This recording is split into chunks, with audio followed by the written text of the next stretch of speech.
Qizilbash or Qizilbash, Ottoman Turkish for crimson, red heads, sometimes also Qezelbash or Qizilbash, is the label given to a wide variety of Shii militant groups, ghulāt, that flourished in Anatolia and Kurdistan from the late 13th century onwards, some of which contributed to the foundation of the Safavid dynasty of Iran. The expression red heads is derived from their distinctive 12-gored crimson headwear, Taj or Tarq in Persian, sometimes specifically titled Haydar's crown/Taj-i-Haydar, indicating their adherence to the 12 Imams and to Sheikh Haydar, the spiritual leader, Sheikh, of the Safaviya movement in accordance with the Twelver Shiite doctrine of the Imamate. The origin of the Qizilbash, whose name originated from their Sunni Ottoman foes, and who later adopted that name as a mark of pride, can be dated from the 15th century onward, when the spiritual Grand Master of the movement, Haydar, the head of the Safaviya Sufi order, organized his followers into militant troops. Connections between the Qizilbash and other religious groups and secret societies, such as the Mazdaki movement in the Sasanian Empire, or its more radical offspring, the Persian Karamites, have been suggested. Like the Qizilbash, the latter were an early Shiite ghulāt group and dressed in red,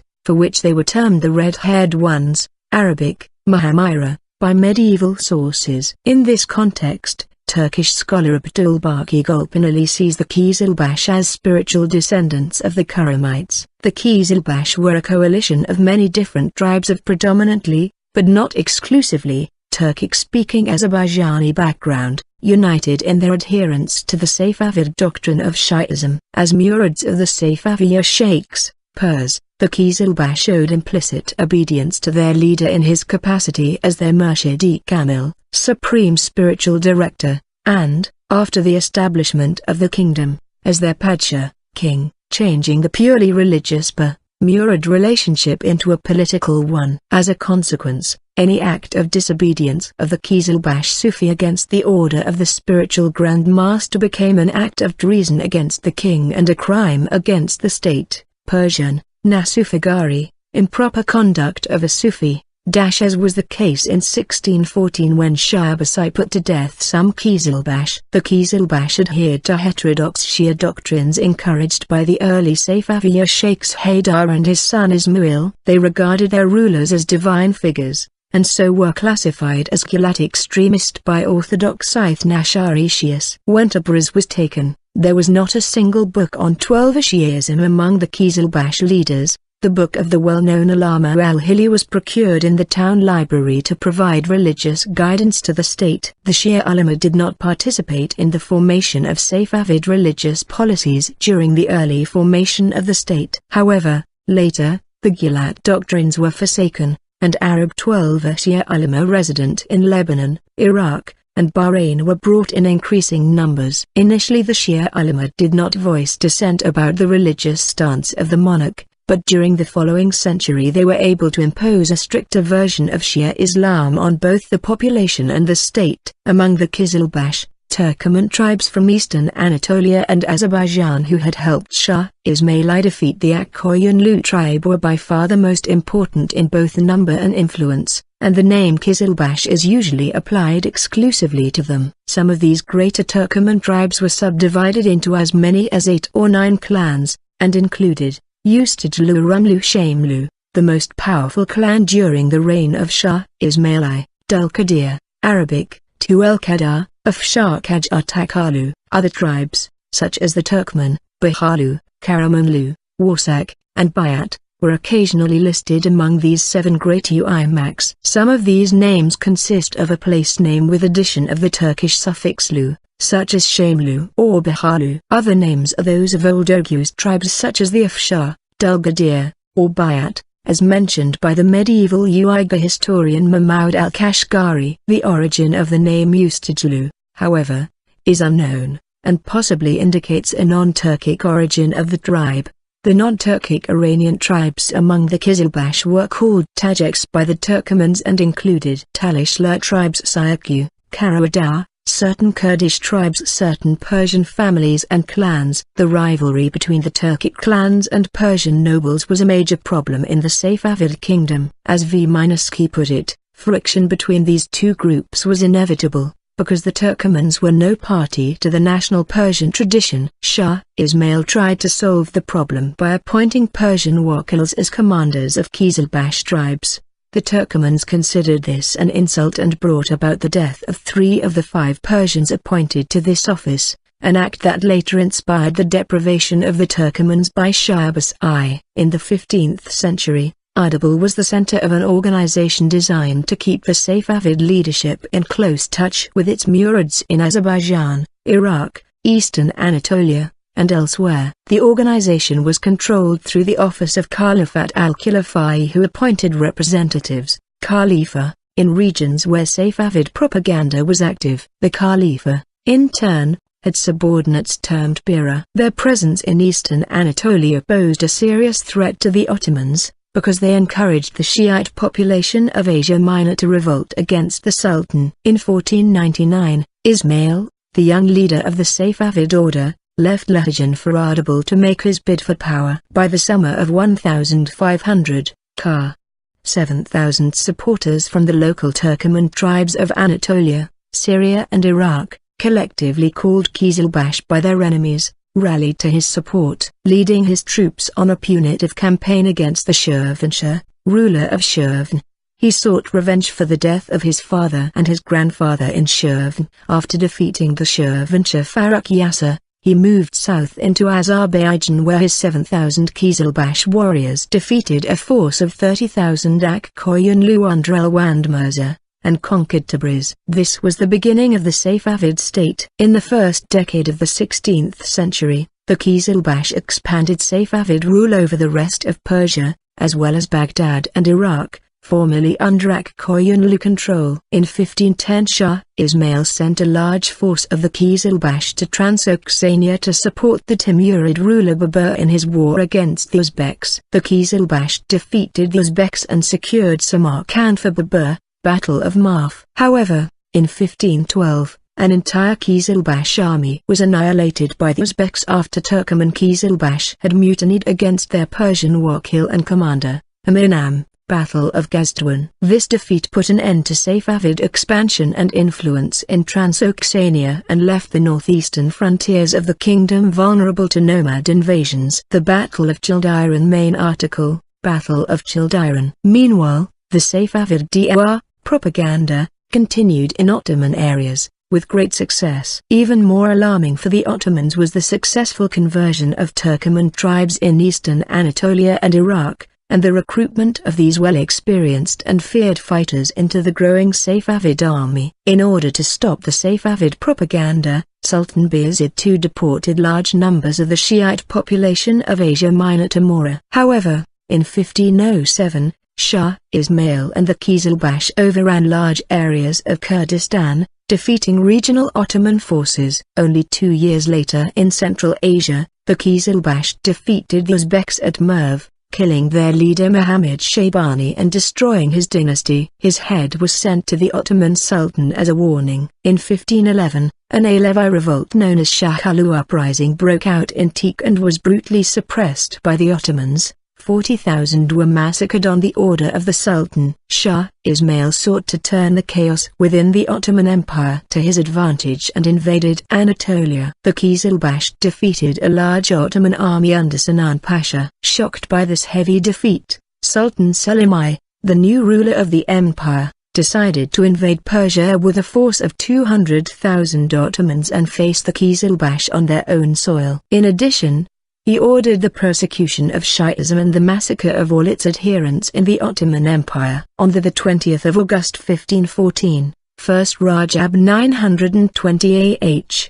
the two armies met at Childiran in Azerbaijan. The Ottomans, equipped with both firearms and cannon, were reported to outnumber the Qizilbash as much as 3 to 1. The Qizilbash were heavily defeated. Casualties included many high-ranking Qizilbash emirs as well as 3 influential ulama. The defeat destroyed Shah Ismail's belief in his own invincibility and divine status. It also fundamentally altered the relationship between the Murshid-e Kamil and his murids. The deprivation of the Turkomans. Ismail I tried to reduce the power of the Turkomans by appointing Iranians to the Vakil office. However, The Turkomans did not like having an Iranian to the most powerful office of the Safavid Empire, and kept murdering many Iranians who were appointed to that office. After the death of Ismail, the Turkomans managed to seize power from the Iranians. They were, however, defeated by Tahmasp, the son of Ismail. For almost 10 years after the Battle of Childiran, rival Qizilbash factions fought for control of the kingdom. In 1524, 10-year-old Shah Tahmasp, the governor of Herat, succeeded his father Ismail. He was the ward of the powerful Qizilbash Emir Ali Beg Rumlu, titled Dif Sultan, who was the de facto ruler of the Safavid kingdom. However, Tahmasp managed to reassert his authority over the state and over the Qizilbash. During the reign of Shah Tahmasp, the Qizilbash fought a series of wars on two fronts and, with the poor resources available to them, successfully defended their kingdom against the Uzbeks in the east, and against the Ottomans in the west. With the Treaty of Amasya, peace between Safavids and Ottomans remained for the rest of Tahmasp's reign. Intertribal rivalry of the Turkomans, the attempt of Persian nobles to end the Turkoman dominance, and constant succession conflicts went on for another 10 years after Tahmasp's death. This heavily weakened the Safavid state and made the kingdom vulnerable to external enemies. The Ottomans attacked and conquered Azerbaijan. The Uzbeks conquered Khorassan, including Balkh and Herat. In 1588, Qizilbash came to power. He appointed the governor of Herat and his former guardian and tutor, Ali Quli Khan Shamlu, also known as Haji Ali Qizilbash Mazandarani, the chief of all the armed forces. Later on, events of the past, including the role of the Turkomans in the succession struggles after the death of his father, and the counterbalancing influence of traditional Ithnashari Shia Sayyids, made him determined to end the dominance of the untrustworthy Turkoman chiefs in Persia. In order to weaken the Turkomans, the important militant elite of the Safavid kingdom, Qizilbash raised a standing army from the ranks of the Ghilman, who were usually ethnic Armenians and Georgians. The new army would be loyal to the king personally and not to clan chiefs anymore. The reorganization of the army also ended the independent rule of Turkoman chiefs in the Safavid provinces, and instead centralized the administration of those provinces. Ghilams were appointed to high positions within the royal household, and by the end of Qizilbash's reign, 1/5 of the high-ranking emirs were Ghilams. By 1598, an ethnic Armenian from Georgia had risen to the position of commander-in-chief of all Safavid armed forces.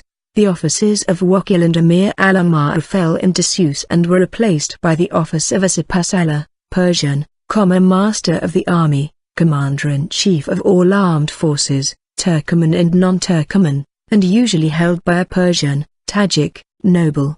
The Turkoman Qizilbash remained an important part of the Safavid executive apparatus.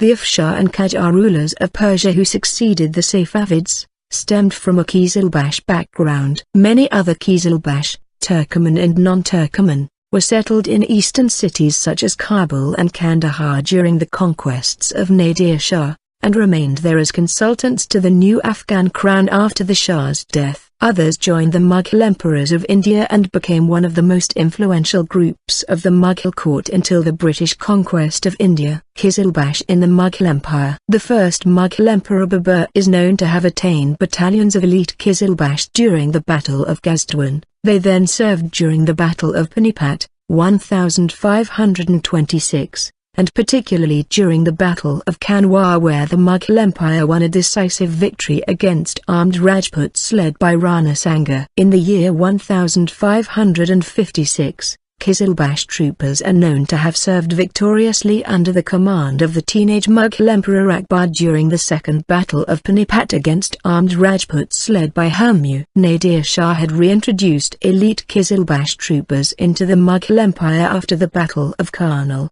These Qizilbash consisted of Georgian servicemen, who were provided asylum by the Nawab of Awadh, Safdarjung. These Qizilbash also served during the Battle of Burdwan under the command of Alivadi Khan. Later onwards Ahmad Shah Durrani also sought the assistance of the Qizilbash during the Third Battle of Panipat against the Maratha Confederacy. Once again those Qizilbash were conscripted by the Mughal Grand Vizier, Shii in service of the Mughal Emperor Shah Alam II. Qizilbash in Afghanistan live in urban areas, such as Kabul, Herat or Mazar-e Sharif, as well as in certain villages in Hazarajat. They are descendants of the troops left behind by Nadir Shah during his Indian campaign in 1738. Afghanistan's Qizilbash held important posts in government offices in the past, and today engage in trade or are craftsmen. Since the creation of Afghanistan, they constitute an important and politically influential element of society. Estimates of their population vary from 60,000 to 200,000. They are Persian-speaking Shiite Muslims and are usually linked to the Farsawans and Tajiks of the country. Sir Mountstuart Elphinstone described the Qizilbash of Kabul in the beginning of the 19th century as a colony of Turks,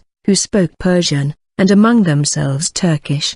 Described as learned, affluent, and influential, they appear to have abandoned their native Turkish language in favor of Persian, and became in fact Persianized Turks. Lady Florentia Sale, wife of Sir Robert Henry Sale, and Vincent Eyre, both companions of Sir Mountstuart Elphinstone, described the Qizilbash of Afghanistan also as Persians, of Persian descent. The influence of the Qizilbash in the government created resentment among the ruling Pashtun clans, especially after the Qizilbash openly allied themselves with the British during the First Anglo-Afghan War, 1839–1842. During Abdur-Rahman Khan's massacre of the Shiite minorities in Afghanistan, the Qizilbash were declared enemies of the state and were persecuted and hunted by the government and by the Sunni majority. Turkey. Some contemporary Alevi and Bektashi-leaning religious or ethnic minorities in Anatolia are referred to, pejoratively, as Qizilbash. It has been reported that, among the Ottoman Turks, Qezelbash has become something of a derogatory term and can be applied to groups that aren't necessarily associated with the Qizilbash of Central Asia. The Bektashi in Turkey are often referred to as Qezelbashi. A Sufi order organized his followers into militant troops. Connections between the Qizilbash and other religious groups and secret societies, such as the Mazdaki movement in the Sasanian Empire, or its more radical offspring, the Persian Karamites, have been suggested. Like the Qizilbash, the latter were an early Shiite ghulāt movement in accordance with the Twelver Shiite doctrine of the Imamate. The origin of the Qizilbash, whose name originated from their Sunni Ottoman foes, and who later adopted that name as a mark of pride, can be dated from the 15th century onward, when the spiritual Grand Master of the movement, Haydar, the head of the Safavid dynasty of Iran.